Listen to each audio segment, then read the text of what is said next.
امیہ کا سب سے حسین بادشاہ سلیمان بن عبد الملک، سب سے حسین، 42 سال کی عمر، جوانی، اس کی میت کو قبر کے قریب کیا گیا تو ہلنے لگا تو اس کے بیٹوں نے کہا ہمارے ابا زندہ ہیں، وہ سکتہ ہو گیا ہے، زندہ ہیں۔ عمر بن عبدالعزیز رضی اللہ رحمۃ اللہ علیہ فرمانے لگے ارے بھتیجو زندہ نہیں ہے، قبر کا عذاب جلدی شروع ہو گیا ہے، بل عجل اللہ بالعقوبہ، چھپاؤ جلدی چھپاؤ۔ عمر بن عبدالعزیز جس تخت پر بیٹھے اس پر سلیمان تھا، اس پر ولید تھا، اس پر عبد الملک تھا، ان تینوں نے اپنے من کو راضی کیا، عمر بن عبدالعزیز نے اپنے رب کو راضی کیا۔ جب عمر بن عبدالعزیز کا وقت آیا مرنے کا تو انہوں نے بلایا رجا بن حیوہ سے، فرمایا کہ میں نے عبد الملک بن مروان، چاچا بھی تھے سسر بھی تھے، ان کی بیٹی فاطمہ سے شادی ہوئی تھی، میں نے اس کو قبر میں اتارا، کفن کی گرہ کھول کے دیکھا تو اس کا چہرہ قبلے سے ہٹ چکا تھا، رنگ کالا سیاہ پڑ چکا تھا۔ عبد الملک بن مروان گورا چٹا تھا، یہ جگہ سرخ کالا۔ پھر میں نے ولید کو قبر میں اتارا، اس کا بیٹا 10 سال حکومت کی، اس نے 21 سال حکومت کی، اس نے 10 سال کی، ولید بن عبد الملک۔ میں نے اس کے کفن کی گرہ کو کھول کے دیکھا تو اس کا رنگ سیاہ ہو چکا تھا اور قبلہ کی طرف سے چہرہ پھر چکا تھا۔ پھر اس سلیمان کا واقعہ تو ابھی سنایا، پھر اس سلیمان کو قبر میں اتارا اور اس کے کفن کی گرہ کو کھول کے دیکھا تو اس کا چہرہ قبلے سے ہٹ چکا تھا۔ اب میں جا رہا ہوں، مجھے دیکھنا۔ پہلے تینوں نے حکومت کی پوجا کی اور عمر بن عبدالعزیز نے اپنے اللہ کی پوجا کی۔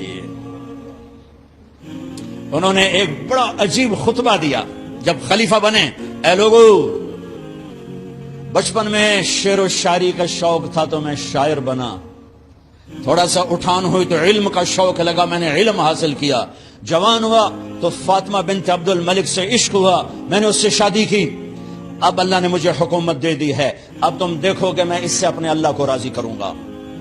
ہمارے حکمران تو ووٹ سے آتے ہیں اور چلے جاتے ہیں 4-5 سال کے بعد، ان کی وراثت میں حکومت آ رہی ہے اور 3 بر اعظم پر حکومت ہے اور ایسا دھوب دبدبہ ہے بنو امیہ کا، کوئی ان کے سامنے سر نہیں اٹھا سکتا۔ اور یہ بندہ 2 سال 2 مہینے 3 بر اعظم میں زکوٰۃ لینے والا کوئی نہ بچا، 3 بر اعظم میں سوال کرنے والا کوئی نہ بچا، 3 بر اعظم میں ظالم کوئی نہ بچا، 3 بر اعظم میں مظلوم کوئی نہ بچا۔ لیکن خود کیسا رہا؟ گھر آئے، فاطمہ بڑے اچھے دن گزرے ہیں، اب امتحان ہے، میں تیرا حق نہیں ادا کر سکوں گا، طلاق لینی ہے میں حاضر ہوں، ساتھ دینا ہے تو میرے اپنے حق معاف کرو، اپنے حق معاف کرو۔ فاطمہ جیسی عورت انسانی تاریخ میں کوئی نہیں آئی، سیاسی لحاظ سے، سیاسی، دادا مروان بادشاہ، باپ عبد الملک بادشاہ، بھائی ولید بادشاہ، دوسرا بھائی سلیمان بادشاہ، تیسرا بھائی ہشام بادشاہ، چوتھا بھائی یزید بادشاہ اور اپنا خامند بادشاہ، 7 نسبتوں سے یہ عورت شہزادی ہے۔ کائنات انسانی تاریخ میں اتنی بڑی عورت کوئی نہیں آئی، سیاسی۔ فاطمہ کہنے لگیں عمر میں نے سکھ کے دن تیرے ساتھ گزارے ہیں، دکھ میں تجھے چھوڑ کے نہیں جاؤں گی، جاؤ میں نے اپنے سارے حق معاف کیے۔ پھر حضرت عمر بن عبدالعزیز کی راتیں اور دن کیسے گزرے؟ فاطمہ بنت عبد الملک فرماتی ہیں 2 سال 2 مہینے میں وہ میرے بستر پر میرے ساتھ نہیں لیٹے، انہیں غسل کی ضرورت نہیں پیش آئی، مصلے پہ بیٹھتے اور روتے وہیں سو جاتے اور روتے وہیں سے اٹھتے۔ پر 3 بر اعظم میں ظالم کوئی نہ بچا، مظلوم کوئی نہ بچا، زکوٰۃ لینے والا کوئی نہ بچا، بھکاری بھیک مانگنے والا کوئی نہ بچا، 3 بر اعظم کو ایسے صاف کر دیا۔ یہ فیصلہ آباد بھی ان کی حکومت میں شامل تھا، چونکہ ملتان وہ بمبئی تک اور ملتان دیپال پور تک، یہ سارا علاقہ ملتان میں آتا ہے، اور محمد بن قاسم نے ملتان فتح کیا ولید کے زمانے میں، اپنی حکومت کو اللہ کی رضا کے لیے استعمال کیا۔ کیسے استعمال کیا؟ سارے مال فاطمہ کا سارا زیور بیت المال میں ڈال دیا، تنخواہ پہ آ گئے، عید کا موقع آیا، بچوں نے ماں سے کہا، 12 بچے تھے، بچیاں 12 بچیاں، ہمیں کپڑے لے کر دو، عید آ رہی ہے، ہر آدمی اپنے بچوں کے لیے کپڑے لے رہا ہے، ہمارے بچے بھی کہہ رہے ہیں کپڑے لیں، جاؤ بھائی لو۔ فاطمہ کے پاس عمر 3 بر اعظم کے بادشاہ کے بچے آ رہے ہیں، ماں جی عید آ رہی، کپڑے تو لے دیں، ابا سے کہیں، ابا سے بات کرتی ہوں۔ ابا تشریف لائے، خزانے لبالب بھرے ہوئے گندم کے ڈھیر کی طرح، کہ امیر المومنین بچے کپڑے مانگ رہے ہیں۔ فاطمہ میرے پاس تو پیسے نہیں، میں کہاں سے کپڑے لے کر دوں، میرے پاس تو پیسے کوئی نہیں۔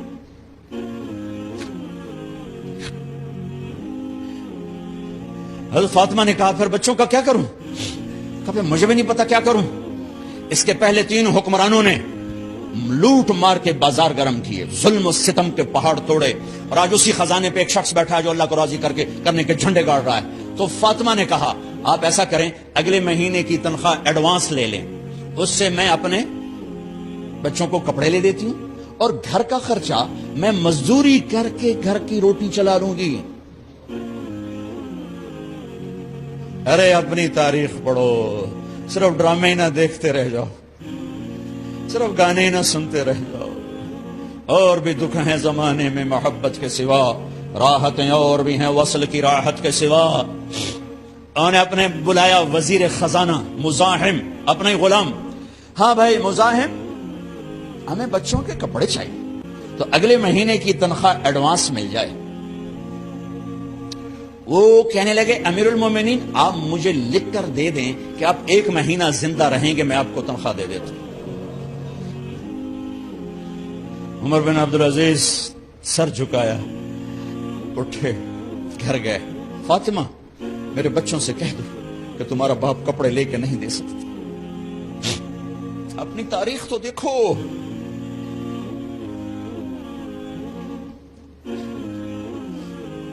عید کا دن آ گیا،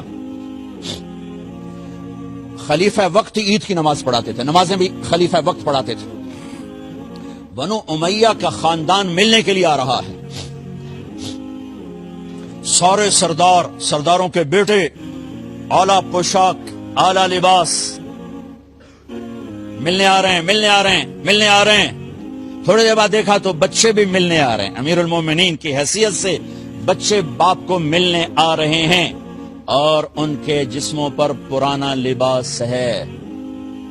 حضرت عمر انہیں دیکھ کر ادھر اپنے سرداروں کے بچے دیکھے تو زرق برق پوشاکیں، اپنے بچوں کو دیکھا۔ ارے اس باپ سے پوچھو جو سب کچھ کر سکتا ہو اور پھر مٹھی بند کر لے کہ نہیں میں نے حرام کی طرف نہیں جانا۔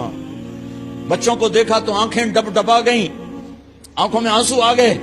فرمایا میرے بچوں آج تمہیں اپنے باپ سے گلہ تو ہوگا کہ آج ہمارے باپ نے کپڑے ہی نہ لے کے دیے۔ ان کے ایک بیٹے ہیں عبد الملک، ان سے بھی 4 رات آگے تھے، ان سے پہلے ہی فوت ہو گئے تھے۔ کہنے لگے ابا جان آپ کو مبارک ہو، آپ نے قومی خزانے میں بددیانتی نہیں کی ہے، آپ کو مبارک ہو۔ آج ہمارا سر بلند ہے، ہم شرمندہ نہیں ہے، انسانوں کو کپڑوں پہ نہیں تولا جاتا۔ آج کا میرا دیس کا مالدار اتنا فقیر ہو گیا ہے، اتنا چھوٹا ہو گیا ہے کہ وہ اپنا تعارف کروانے کے لیے 50 لاکھ کی گھڑی لیتا ہے، 6 لاکھ کا جوتا لیتا ہے۔ آج کی بیگم اتنی چھوٹی ہو گئی ہے کہ اپنے قد کو بڑا کرنے کے لیے وہ 10 لاکھ کا ہینڈ بیگ لیتی ہے کہ دیکھو میرا بیگ 10 لاکھ کا ہے۔ ارے میری بہن تو 10 ٹکے کی بھی نہیں رہی، اگر تو نے بیگ سے اپنے آپ کو بڑا بنایا، او میرے دوست تو 2 ٹکے کا نہیں ہے۔ اگر تو 10 لاکھ کے جوتے اور 50 لاکھ کی گاڑی سے، 50 لاکھ کی گھڑی سے اگر تو بڑا بننا چاہتا ہے، ارے اس دھوکے سے نکلو۔ برینڈڈ کہاں جا رہے ہو؟ جب تم اپنی ذات میں بے قیمت ہو تو رب ذوالجلال کی قسم تمہاری گھڑیاں، تمہارے بیگ، تمہاری گاڑیاں، تمہارے بنگلے تمہاری عزت کو بڑھا نہیں سکتے۔ ابا جان آج ہمارا ساڈا ایتھے سر آ گیا، سانو آج ساڈی عید ہو گئی کہ ساڈے ابے آج خیانت نہیں کی تھی۔ آج ہم خوشی سے بلند ہیں کہ ہمارے باپ نے بددیانتی نہیں کی۔ گھر میں تشریف لائے، کہنے لگے فاطمہ کچھ پیسے ہیں، میرا انگور کھانے کو جی چاہ۔ بس فاطمہ رونے لگی۔ فرمایا امیر المومنین خزانہ تو بھرا پڑا ہے، 1 درم کا بھی تیرا حق نہیں ہے کہ تو 1 درم لے کے انگور خرید لے۔ تو تھوڑا پٹھے فاطمہ میں جہنم نہیں برداشت کر سکتا۔ او میرے بھائیو جو دن رات سود میں پھنس چکے ہو، جو دن رات جوے شراب میں پھنس چکے ہو، کیسے اللہ کے سامنے سرخرو ہو کر کھڑے ہو گے؟ فاطمہ میں جہنم نہیں برداشت کر سکتا۔ نہیں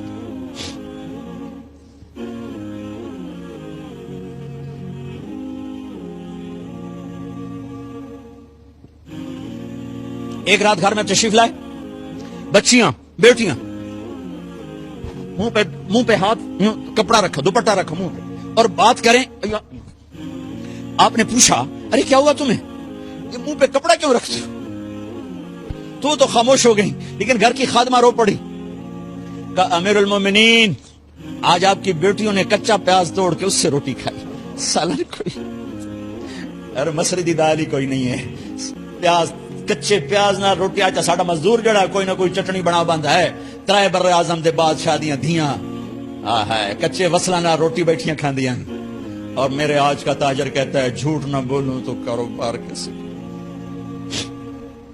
میرا افسر کہتا ہے رشوت نہ لوں تو گزارا کیسے کروں. تو عمر بن عبدالعزیز پھس پہ ہچکیوں کے ساتھ روئے کہ میری بچیوں میں تمہیں بڑے اچھے کھانے کھلا سکتا ہوں اور میں جہنم کی آگ برداشت نہیں کر سکتا. بھائیو اس بندے نے اپنے آپ کو ذبح کر دی, اللہ کو راضی کرنے کے لیے ذبح کر دی. اپنی ذات کو, اپنے جذبات کو, اپنے احساسات کو. جب گورنر ہوتے تھے نا تو حضرت فاطمہ کی ایک باندی تھی, ان سے انہیں عشق ہو گیا تو اپنی بیگم سے کہتے یہ باندی مجھے گفٹ کر دو. وہ کہتی میں نہیں کرتی. جب یہ خلیفہ بنے کئی دفعہ ان سے کہتے مجھے ہدیہ کر دو, مجھے دے دو. وہ کہتے میں نہیں دیتی, میں نہیں دیتی. جب یہ خلیفہ بنے تو ان کی بیگم نے اس باندی کو نہلایا, خوبصورت زیورات سے سجایا, عالی شان میک اپ کیا اور اس کا ہاتھ پکڑ کے لائی. امیر المومنین یہ آپ کی خدمت میں گفٹ ہے.